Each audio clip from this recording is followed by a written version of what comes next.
what has been your kind of take? I don't know if we've gotten your take on Mike Shaw of the MCU for this year, 2023. How are you feeling? I feel okay. I'm actually. I feel like my like appreciation for the MCU has kind of turned to Disney Plus and the shows, and I feel like the movies have been a lot of kind of misses for me. Hmm. Maybe it's because I'm getting used to the format of things being like stretched across 6 to 8 episodes or something like that. And so there's time to like sink in and get some character development and build a story versus something being like hour and a half, 2 hours, one and done. So like there's that. Quantumania, there were aspects of it I loved. But all in all, I did not feel it was a very strong film. Let's see. Volume 3, Guardians. That was great. It was great. To me, it wasn't the best Guardians movie, but it was still really a lot of fun.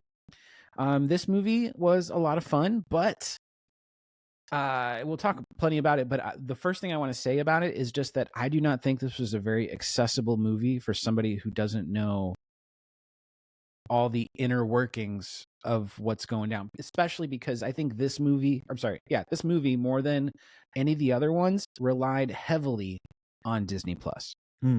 Right. Multiple series. Right. Knowledge of the Marvels. And then plenty of movies as well. So like it asked a lot of the viewer, a lot of the audience. And I went with a buddy of mine who was visiting, and he was not remotely caught up. And he said like 75% of it, I had no idea what was going on. And so it was really interesting to see his point of view and like if he was able to appreciate it or not with it being so in the dark. So yeah, but that's kind of where I'm at on that. Okay. Yeah, that's interesting. I wonder, the general public, I wonder if it's just too much for them at this point to burden that the weight of having knowledge of previous things of Miss Marvel and of I I'm kind of unsure where Secret Invasion falls. Is it after this or is it before this? Because Nick Fury, it seemed like they just did not care that those two things existed, because Nick Fury seems like a completely different character in this than he did in Secret Invasion. So I feel like they just had whoever was writing it was like, yeah, we're not even going to be concerned with what they're doing in Secret Invasion. But the box office has definitely shown, Shaw, that a lot of people are just either waiting for Disney Plus or they're just, I think, burned out on superheroes. Maybe getting 3 Marvel movies in the same year was a little bit too much. But I think, like you said, having that backstory or having to do some homework and go through it used to be fun leading up to Endgame. If you remember, it was always fun to be like, oh, have you seen all the Marvel movies? Well, here's the ones you need to watch. Now we got more. I saw a stat the other day. I can't remember if I told you this or if I was telling somebody else, but the amount of stuff that we got in phase 4, the amount of hours was larger than phases 1 through 3 combined. What? And that's because of Disney Plus. Wow. So I wonder, like, I think you and I, as Marvel fans, as superhero comic book fans, we're loving it. Like, I want more. Yeah. I can't get enough. I know you can't get enough, but like for the average viewer, for sure. Like if this is a movie coming out in theaters, I mean, that means it's catering to the entire population of people, but not necessarily are they all ready for it? Have they caught up as well? So you and I had the backstory. We have the knowledge of Miss Marvel and then even Captain Marvel, the 2019 film, and even WandaVision. Forgot about that. Forgot that Monica Rambeau comes from WandaVision. And Ms. Marvel, the TV show. Yeah, we have all of those things in our repertoire, Shoff. So we have that backstory to pull upon. I had the same experience as you did. I had a lot of fun with this movie.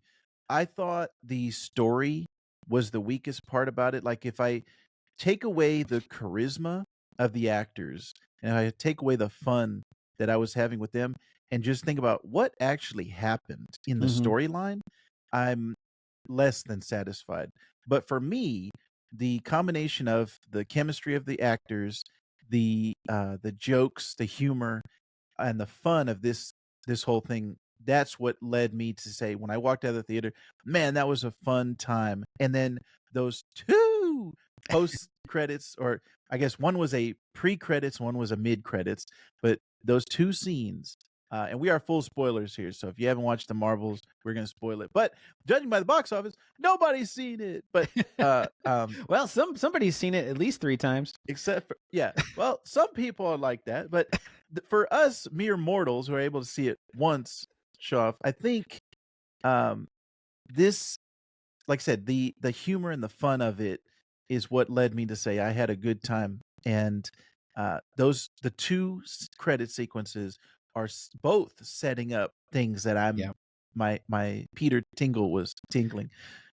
Um, so what would you say, Shuff, was the things that kind of left you wanting more out of the Marvels? And then we can talk more about the fun as well. So, um, as far as what I wanted more of, I think I wanted more interactions with the 3 girls, Hmm. with, like, the 3 main leads All in versus. one versus switching Yeah, well, places I all the liked time. that. I thought that was a That was really cool. cool dynamic. It was hard to follow at times because it was so fast.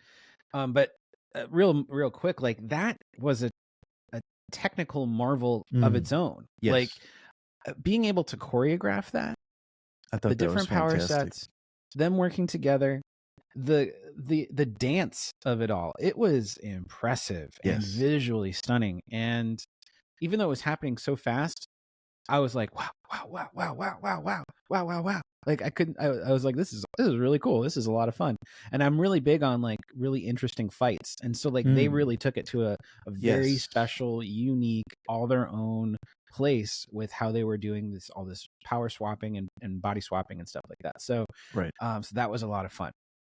I wanted Yeah. more Monica Rambeau. Mm, Um, I felt like we got a decent amount of Kamala Khan. Um, enough to where she was like very fun, very funny, very much the fangirling person right. that we know her to be. They even brought in like the drawing elements, all like Yeah, from the show. illustrations and stuff Yeah. from the not only the show but also just the source material from the comic books Mhm. and stuff like that. So, and we got to see a little bit of a softer side of Brie Larson's Carol Danvers. Although I still feel like she's a little bit wooden. I hate to say that because that's kind of a criticism amongst a lot of people, and she gets a lot of flack for it. And I don't want to be part of that group of people.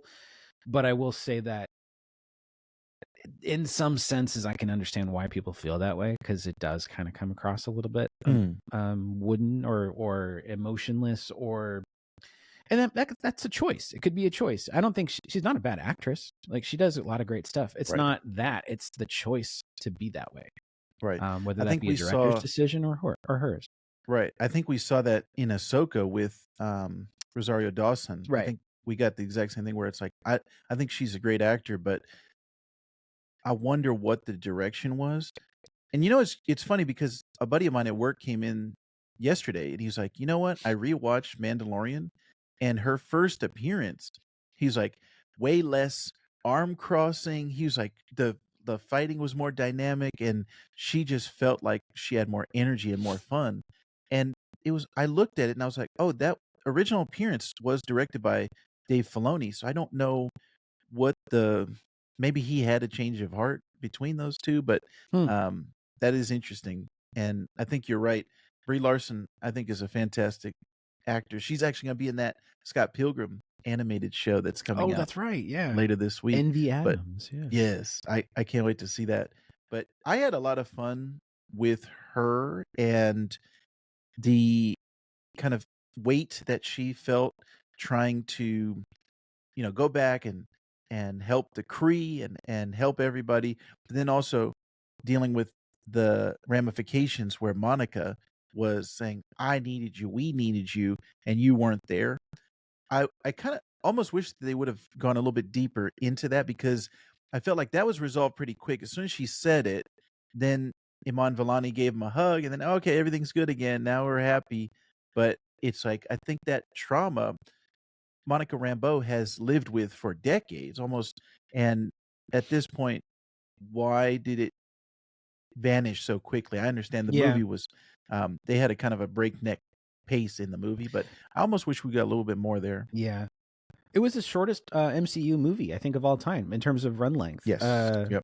So that was interesting. I I felt like the wonder. movie was a combination of set pieces. Is really what it just felt Yes. like. Right. Right. It was very And much let's go here and let's make this place really interesting. Then let's go here and this will also be really interesting. Lots of cool right. architecture. The aspect of the varying elements, like we need Mhm. water, we need Air, air, yeah, air, we need which sun, like all of that. a lot of reviewers were pointing out, you know what? The villain's main plan was the same as the plot of Spaceballs. They just needed to suck all the air into the planet, and that was her end goal. So a lot of people Yeah, have that's been right. pointing that out. Spaceball 1, she's gone from suck to blow. Well, here's And yeah, I have a little bit of a criticism. So it's kind of we talked about the story being a little bit flat, like not having enough substance, but it's true. Like if Captain Marvel like had just gotten the advice to why don't you go and restart their core or whatever, like with your powers, all of this could have been avoided. Like right. every bit of it.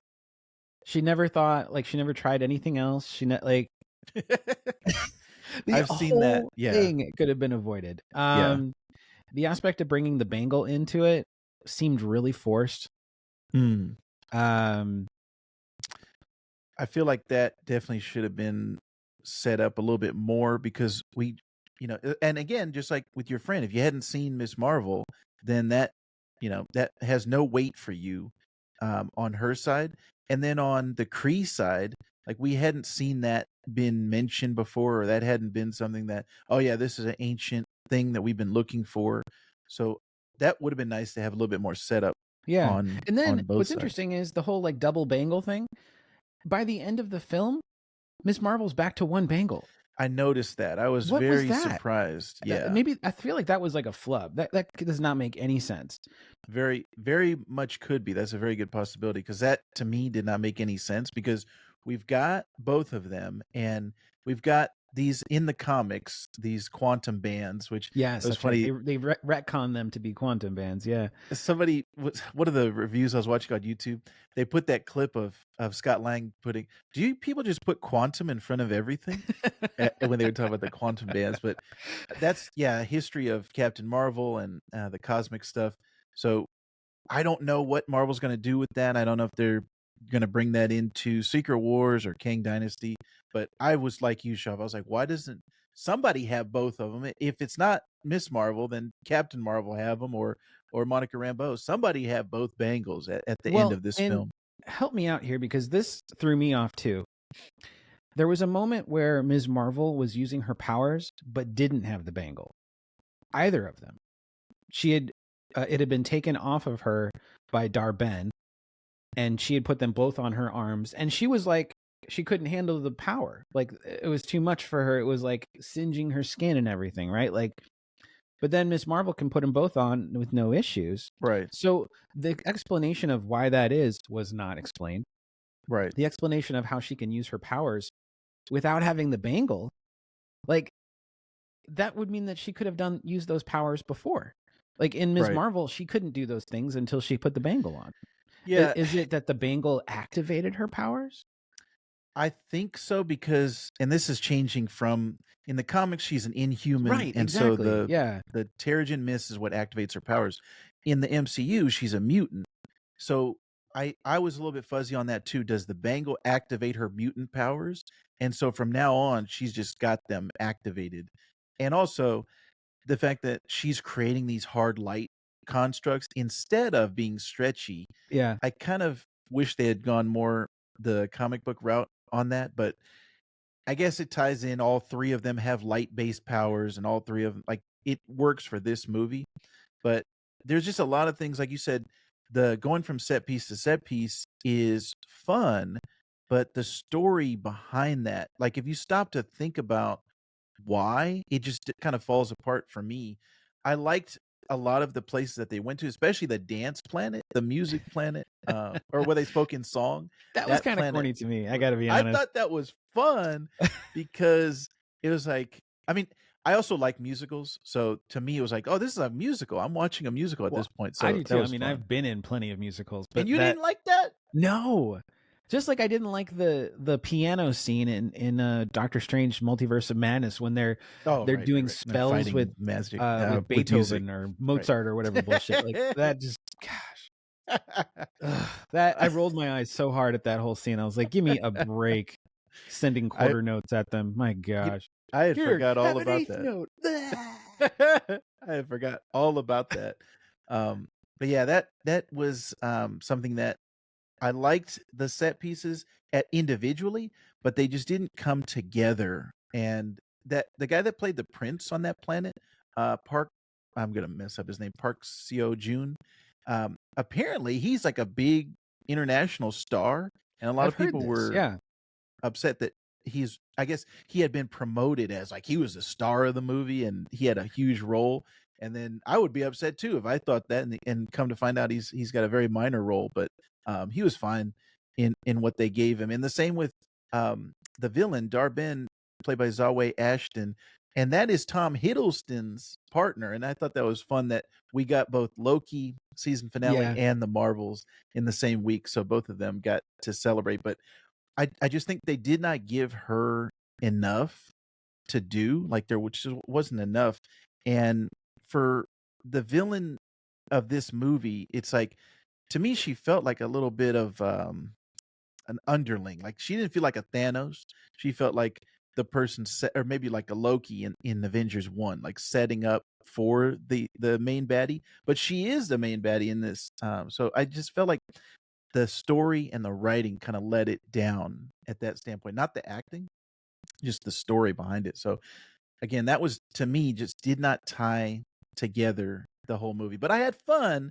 I really liked, a lot of just spending time with the 3 actors, the 3 girls, and, that was what kinda pushed it for me. We didn't mention the Flurkin kittens. Yes, yes, yes. That And that scene whole was side B storyline of I mean, it gave them something to do, but it really felt like we got to give them something to do. Let's figure out some conflict to have on the space station. Like it felt contrived. right. Felt very Well, contrived. did we need Fury at all in this movie? Every single line that Sam Jackson has is a joke. Like every single line. Black girl magic. Like everything is a joke. And that's why I said like he's completely different. Like you would not recognize the Secret Invasion Samuel L. Jackson, Nick Fury versus the Marvels Nick Yeah. Fury. It's like these are two completely different characters. But Yeah. I just I had fun again with his jokes, but I would have liked a little bit more continuity, a little bit tying those two things together. Yeah. Um, because Yeah. and also, and no spoilers for Loki, but there's nothing in Loki that ties to the Marvels. And that was one of the fun things about Disney Plus and getting these shows was, oh, the shows are going to tie into the movies. And we got back to back Secret Invasion and um now I'm blank Secret Invasion and Loki, and neither one of them tie into this movie. Yeah. So it felt like Yeah. they were actually this movie was meant to come out in the summer, which I think that would have been a more appropriate time for this type of movie. Yeah. I think But you're right. you can see the behind the scenes, like they just that's why it's so hard to tie these things together and why people haven't done it before, I think. So I know we're running a little bit over on time, but I want to talk about a few other things. One thing is, and this is a real gripe I have with the MCU right now, is they can't quite nail down what is causing incursions. Yes. Right. So many things are causing incursions. Like, and maybe that's the point, is that too much is happening and that's what causes the multiverse to be unstable. But on Loki, you've got the whole thing of branching timelines and the sacred timeline, and things are branching out and in a sense causing like a catastrophe amongst the multiverse. Then you've got Spider-Man, No Way Home, and you've got the universe like ripping apart, and you can see other spider people like about to come through the rifts of these purple, like, whatever you want to call them, if that's an incursion or ripping space time or whatever. But like you've got that happening, and then at the end of Doctor Strange and the Multiverse of Madness. You've got Clea telling Doctor Strange that there's been an incursion, we have to stop it, and then they go into the dark dimension together, and that's the last we see of Doctor Strange. And then you've got this movie with Monica ending up on the other side of another universe because of a rip in this. Like, there's not one thing causing it, and that to me is a little bit frustrating and a little bit difficult to like ascertain what's going on, what's causing it. Like, and I feel like the reason behind that is they are not everyone is not on the same page. They're not all writing the same story. And I right. think the story has changed behind the scenes and we just don't know it. So hopefully once Secret Wars comes out, they can kind of tie everything together. But I'm like you, I want breadcrumbs. I want everything to be leading up to it. So when I look back and say, oh yeah, the whole thing ties together. Because right now it feels very piecemeal, very, all right, we're throwing darts against the wall and okay, that one didn't stick. All right, forget that. The Yeah. new reason why the incursions are happening is this. Right. So I'm with you. I hope they can kind of pull that together because there's so much potential for that storyline that the comics Jonathan Hickman pulled together beautifully. So I Yeah. hope we can get that in Yeah. the MCU. And then the other thing I wanted to bring up was just the end credit scenes. We talked about, Yes. Yes. I shouldn't say end credits, mid credits and pre credits. Yeah. We've got the beginnings of a Young Avengers team, which I gotta say, even though that's been rumored forever and ever, that isn't even remotely on the calendar. Right. And so that surprised me because I was like, Yes. oh shoot, really? That's kind of cool. And it's the I first time I've ever wonder. thought Young Avengers would be cool.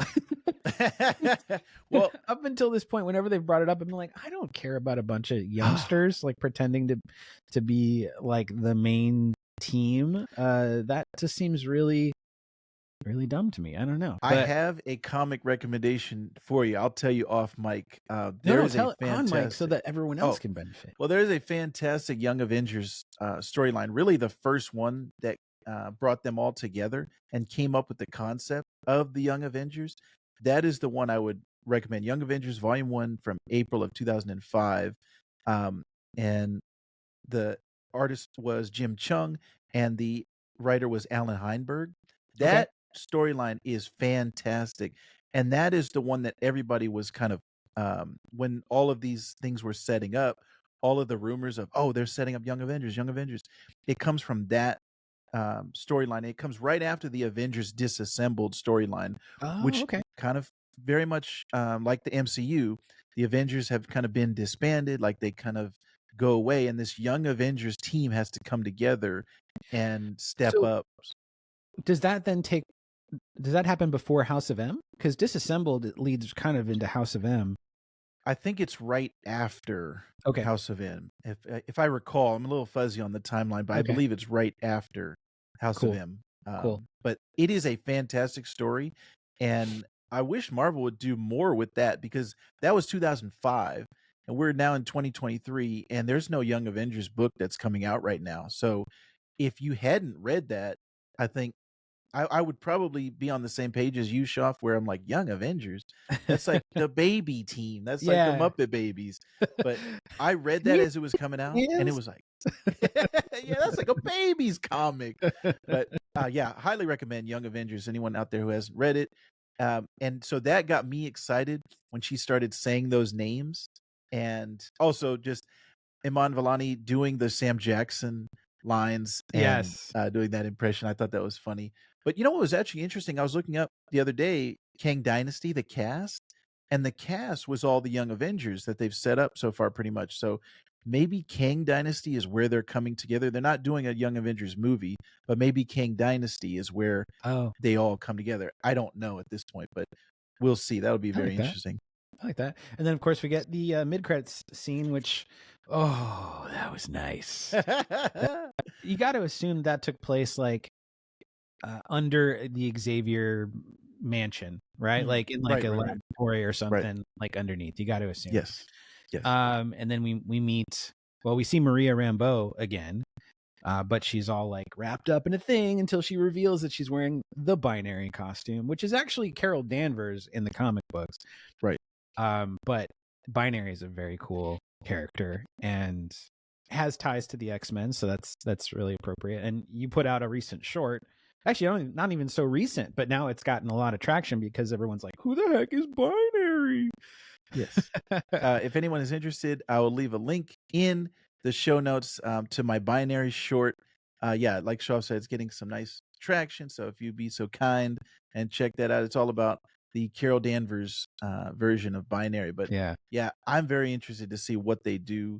Or is that going to just be like a tease and then we never actually see that, that version? Because having Kelsey Grammer do Beast, I'm interested, Shuff, did you take that as that is the Fox X-Men universe? Like that's where maybe that ties into Deadpool, like that, those X-Men is the X-Men 3, The Last Stand, that team, that version of X-Men. Is that what you got? Or did you just take it as, oh, that's a fun Easter egg having Kelsey Grammer come in? I don't think it, I hope it's not the Fox universe, personally. I hope that it's another universe that takes bits and pieces from the Fox universe. Yes. And makes it their own. Because that Beast did look different than the Beast of the Fox X-Men universe. Right. That Beast that we saw at the end of the Marvels, that looked like the 90s X-Men animated series, which, chef's kiss. Holy moly, I loved that look. He had the glasses, he had the lab coat, he didn't have like weird like I'm the Beast, like was like just like always angry face. Like he looked so perfect, and Kelsey Grammer is the perfect voice for Hank McCoy, the Beast. And one of my favorites from the X-Men show. Love that character. And man, it was so cool to see him like that. I hope that that's what he looks like in any future iteration that we see of him for other Marvel movies, Secret Wars, whatever. Like that is the definitive Beast, in my opinion. They cannot get better than that. Yeah, I'm with you, Shove. I'm very much looking forward to see what exactly they do, and I really think we can do a future or state of the MCU episode in the future. But I think the X-Men is going to be the linchpin of bringing people back to the theaters. Like I said, this movie, The Marvels, the box office was pretty terrible. So I think what's going to bring people back is the X-Men, and also to a certain extent the Fantastic Four. I think those two are Marvel really needs to hit those out of the park to get people excited again about the MCU. So we will see, my friends. But thank you very much for joining us, Shaw. You are a fantastic individual and human being. Thank you for joining me on this episode, my friend. Thank you. I like being here. Thank you for having me. Thank you very much. For anyone who is listening or watching, don't forget we have a ton of stuff coming up in the future. We've got Loki season finale. We've got Invincible that we're covering. We've got everything talking about comic books and Star Wars here in the Vactor-Verse. Always trying to put out some shorts for great content and engagement. If you could be so kind, give us a like and a super thanks if you're feeling marvelous. If you really want to help out, that helps out the channel so that we can make more of these things for you. So thank you very much.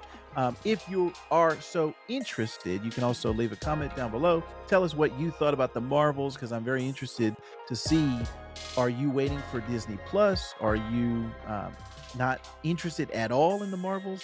If so, did our review kind of change your mind? Do you want to give it a shot now because of our thoughts on the movie? I'm very interested and curious. But Shaw, I'm going to put you on the spot. Do you have a marvelous closing for us? I do. Here we go. Vactor and I love movies about super threesomes, and you should too. Woo!